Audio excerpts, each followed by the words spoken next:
আসসালামু আলাইকুম। এখন শুনবেন সংবাদ শিরোনাম।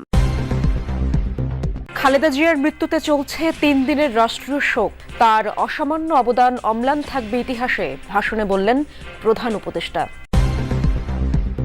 সংসদের দক্ষিণ প্লাজায় রাষ্ট্রীয় মর্যাদায় বিএনপি চেয়ারপারসনের জানাজা। স্বামীর পাশে সমাহিত করতে চলছে প্রস্তুতি। শেষবারের মতো দেখতে ঢাকার পথে অনেকে। সাবেক প্রধানমন্ত্রীর প্রয়াণে মর্মাহত পুরো দেশ। গুলশান কার্যালয়ের শোক বইয়ে বিভিন্ন দেশের প্রতিনিধিদের স্বাক্ষর। সবার কণ্ঠেই ছিল বর্ণাঢ্য রাজনৈতিক জীবনের জয়গান। আসসালামু আলাইকুম। এতক্ষণ শুনছিলেন সংবাদ শিরোনাম, এখন শুনবেন বিস্তারিত। সাবেক প্রধানমন্ত্রী বেগম খালেদা জিয়ার মৃত্যুতে চলছে ৩ দিনের রাষ্ট্রীয় শোক। আজ একদিনের সাধারণ ছুটিও ঘোষণা করেছে সরকার। এছাড়া মঙ্গলবার জাতির উদ্দেশ্যে দেয়া ভাষণে প্রধান উপদেষ্টা ডক্টর মোহাম্মদ ইউনূস বলেছেন, গণতন্ত্র ও জনগণের অধিকার প্রতিষ্ঠায় খালেদা জিয়ার অসামান্য অবদান ইতিহাসে অম্লান হয়ে থাকবে। শোকের এ সময়ে দেশবাসীকে ধৈর্য ধরার আহ্বান জানান প্রধান উপদেষ্টা। তিনি বেগম খালেদা জিয়ার শোক স্তব্ধ পরিবারের প্রতি সমবেদনা জানান। মঙ্গলবার সকালে রাষ্ট্রীয় অতিথি ভবন যমুনায় অনুষ্ঠিত হয় উপদেষ্টা পরিষদের বিশেষ সভা। সরকারের আমন্ত্রণে এতে যোগ দেন বিএনপির মহাসচিব মির্জা ফখরুল ইসলাম আলমগীর। সভায় বেগম খালেদা জিয়ার মৃত্যুতে ১ মিনিট নীরবতা পালন করা হয়। পরে জাতির উদ্দেশ্যে দেয়া ভাষণে ৩ দিনের রাষ্ট্রীয় শোক ঘোষণা করেন প্রধান উপদেষ্টা অধ্যাপক মোহাম্মদ ইউনূস। প্রধান উপদেষ্টা বলেন, খালেদা জিয়ার মৃত্যুতে জাতি এক মহান অভিভাবককে হারিয়েছে। ফ্যাসিবাদের বিরুদ্ধে তার আপোষহীন নেতৃত্ব জাতিকে গণতন্ত্রের পথ দেখিয়েছে, জুগিয়েছে মুক্তির প্রেরণা। উপদেষ্টা পরিষদের সভা শেষে গণমাধ্যমে কথা বলেন মির্জা ফখরুল ইসলাম আলমগীর। এ সময় তিনি সবাইকে ধৈর্য ধরার আহ্বান জানান। দেশনেত্রীর জানাজা, তার দাফন ও অন্ত্যেষ্টিক্রিয়ার সমস্ত কাজগুলো সুষ্ঠুভাবে সম্পন্ন করার জন্য কোঅর্ডিনেট করার জন্য তারা আজকে আমাকে আমন্ত্রণ জানিয়েছিলেন ক্যাবিনেট মিটিংয়ে। সাবেক প্রধানমন্ত্রী বেগম খালেদা জিয়ার মৃত্যুতে আমি ৩ দিনের রাষ্ট্রীয় শোক এবং আগামীকাল তার নামাজে জানাজার দিনে একদিনের সাধারণ ছুটি ঘোষণা করছি। খালেদা জিয়াকে কখন নাগাদ বের করা হতে পারে জানাজার উদ্দেশ্যে, এবং কিছু কি জানতে পেরেছেন কিনা, কি আপডেট সেখানে? একটি কালো কাপড় মোড়ানো গাড়ি ঢুকেছে কিছুক্ষণ আগে, আপনার মাধ্যমে আমরা জানতে পেরেছি, সেই খবরগুলো জানাবেন।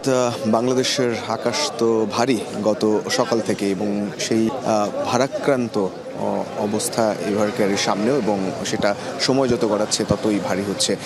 যে কালো কাপড়ে মোড়ানো অ্যাম্বুলেন্সের কথা আপনি বলছিলেন, হ্যাঁ, সেটা কিছুক্ষণ আগে এভার কেয়ারের যে মেইন এন্ট্রেন্স বা মেইন গেট, সেখান থেকে বের হয়ে পাশের গেট দিয়ে ঢোকানো হয়েছে। যতটুকু খবর নিয়ে জানা গেছে যে সাবেক প্রধানমন্ত্রী বিএনপি চেয়ারপারসন বেগম খালেদা জিয়ার গোসলের যে প্রস্তুতি সেটা নেওয়া হচ্ছে, সেই ব্যবস্থা করা হচ্ছে। সে কারণে এর আগে খুব সকালে 7টারও আগে একটা লাল সবুজের পতাকায় মোড়ানো গাড়িও ভেতরে ঢুকেছিল। এখন পর্যন্ত এই দুটো ফ্রিজার ভ্যান দেখা গেছে, এবং পিএম গার্ড যদি বলি বা চেয়ারপারসন সিকিউরিটি বলি, সেটা ছিল এই কালো কাপড়ে মোড়ানো গাড়িটার সঙ্গে। তো সেই সমস্ত প্রস্তুতি নেওয়া হচ্ছে, এবং যতটুকু ভেতরের স্টাফদের কাছ থেকে খবর নেয়ার চেষ্টা করেছি, যতটুকু জানা গেছে যে আনুমানিক 10টার মধ্যে, সকাল 10টার মধ্যে তাকে বা 10টা নাগাদ এখান থেকে নিয়ে যাওয়ার যে একটা সময়, সেটা ধারণা করা হচ্ছে। বিএনপি চেয়ারপারসনের মৃত্যুতে শোকাবহ পুরো দেশ। আজ দুপুর 2টায় রাষ্ট্রীয় মর্যাদায় খালেদা জিয়ার নামাজে জানাজা হবে সংসদ ভবনের দক্ষিণ প্লাজায়।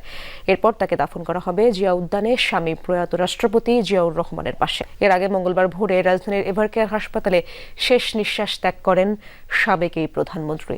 তার প্রয়াণে বিএনপি কালো ব্যাজ ধারণ ও কালো পতাকা উত্তোলন সহ 7 দিনের কর্মসূচি ঘোষণা করেছে। শত সংকট আর ঝুঁকিতেও যে মাটির মায়া আঁকড়ে ধরে থেকেছিলেন, যে মানুষের জন্য সমর্পণ করেছিলেন নিজের সারাটা জীবন, সেই দেশ, সেই মাটি আর মানুষের ভিড়ে হাহাকার তুলে নিঃশব্দে চলে গেলেন আপোষহীন বেগম খালেদা জিয়া। কেবল একটি দলের নয়, সব দল ও মতের ঊর্ধ্বে উঠে যিনি হয়েছিলেন গোটা জাতির অভিভাবক। 23 নভেম্বর থেকে এভার কেয়ার হাসপাতালে চিকিৎসাধীন খালেদা জিয়া।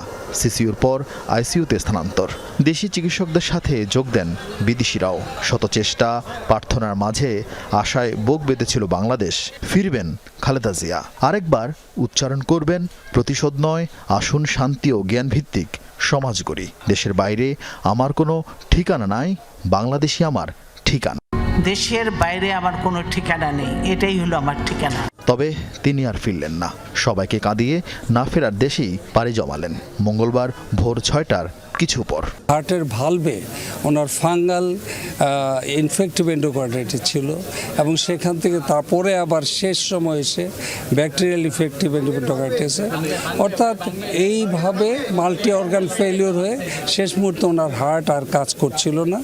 সকাল 6টায় ওনার হার্ট আস্তে আস্তে তার কার্যক্ষমতা বন্ধ হয়ে উনি মৃত্যুবরণ করেন। এটা আমরা যারা তার সহকর্মী এবং রাজনৈতিক কর্মী আমরা এটা ভাবতে পারি না। বাংলাদেশের রাজনীতিতে একটা বিশাল শূন্যতা সৃষ্টি হলো। তাই নয়, পৃথিবীর গণতান্ত্রিক আন্দোলনে একটা বিশাল শূন্যতা সৃষ্টি হলো। মায়ের শেষ সময় হাসপাতালে ছিলেন বেঁচে থাকা একমাত্র ছেলে তারেক রহমান, ছিলেন নাতনি জায়েমা রহমান সহ পরিবারের অন্য সদস্যরা। সকালে হাসপাতাল থেকে গুলশান কার্যালয়ে যান বিএনপির ভারপ্রাপ্ত চেয়ারম্যান। ছোট্টবেলায় হারিয়েছেন বাবা, নির্বাসনে থাকায় থাকতে পারেননি একমাত্র ভাই আরাফাত রহমান কোকর শেষ বিদায়ও। এখন মাকে হারিয়ে বড্ড একা হয়ে গেলেন তারেক রহমান। বিষণ্ণ মনে যোগ দেন স্থায়ী কমিটির বৈঠকে। কান্নায় ভেঙে পড়েন খালেদা জিয়ার দীর্ঘদিনের সহযাত্রী সহকর্মীরা।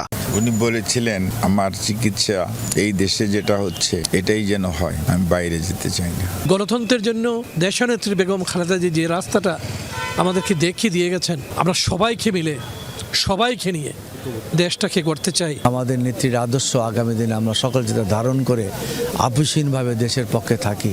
পরে বেগম খালেদা জিয়ার জানাজা ও দাফন নিয়ে বিস্তারিত জানান বিএনপি মহাসচিব মির্জা ফখরুল ইসলাম আলমগীর। বেগম খালেদা জিয়ার মৃত্যুতে সরকারের প্রতিনিধি ও বিভিন্ন দলের নেতাদের পাশাপাশি শোক জানিয়েছে বিদেশি বন্ধু রাষ্ট্রগুলো। মঙ্গলবার যুক্তরাষ্ট্র, চীন, ভারত, পাকিস্তান সহ 28টি দেশের প্রতিনিধি আসেন বিএনপি চেয়ারপারসনের গুলশান কার্যালয়ে। তারা স্বাক্ষর করেন শোক বইয়ে। সবার কণ্ঠেই ছিল গণতন্ত্রের লড়াইয়ে ঐক্যের প্রতীক হয়ে ওঠা বেগম খালেদা জিয়ার বর্ণাঢ্য রাজনৈতিক জীবনের জয়গান। সাবেক প্রধানমন্ত্রী বেগম খালেদা জিয়ার মৃত্যুতে শোকাহত দল মত নির্বিশেষে সবাই। শোক জানিয়েছে বিদেশি বিভিন্ন বন্ধু রাষ্ট্র। মঙ্গলবার বিকেল থেকে গুলশানে রাত 9:30 পর্যন্ত বিএনপি চেয়ারপারসনের কার্যালয়ে আসেন তাদের প্রতিনিধিরা। শোক বইয়ে স্বাক্ষর করেন ঢাকায় দায়িত্বরত বিভিন্ন দেশের কূটনীতিকরা। আসেন যুক্তরাষ্ট্র, চীন, Bharat, Pakistan, Netherland, Switzerland, Germany, Iran, Oman, Algeria, Qatar, France, Norway, Sweden, Brunei, ফিলিস্তিন, স্পেন, মরক্কো, ভুটান, ব্রাজিল সহ 28 দেশের প্রতিনিধি। শোক বইয়ে স্বাক্ষর করেছেন আইন উপদেষ্টা ডক্টর আসিফ নজরুল, সংস্কৃতি উপদেষ্টা মোস্তফা সারোয়ার ফারুকি ও জাতীয় নিরাপত্তা উপদেষ্টা ডক্টর খলিলুর রহমান। বাংলাদেশের মানুষ যে ওনাকে কত ভালোবাসে, কত সম্মান করে, সেটা উনি নিজের চোখে দেখে যেতে পেরেছেন। তো আরও ভালো লাগতো আমাদের যদি আমরা উনাকে গণতন্ত্রের নবযাত্রার সময় উনাকে পেতাম, যদি সব দেখে যেতে পারতেন। উনি কেন সবার থেকে আলাদা, এটা 5ই আগস্ট হাসিনা পালিয়ে যাওয়ার পরে অন্য বক্তৃতাটা যদি দেখেন তাহলে বুঝতে পারবেন উনি সবার থেকে কেন আলাদা। খুব ইচ্ছে ছিল উনি আমাদের নির্বাচনটা দেখে যান।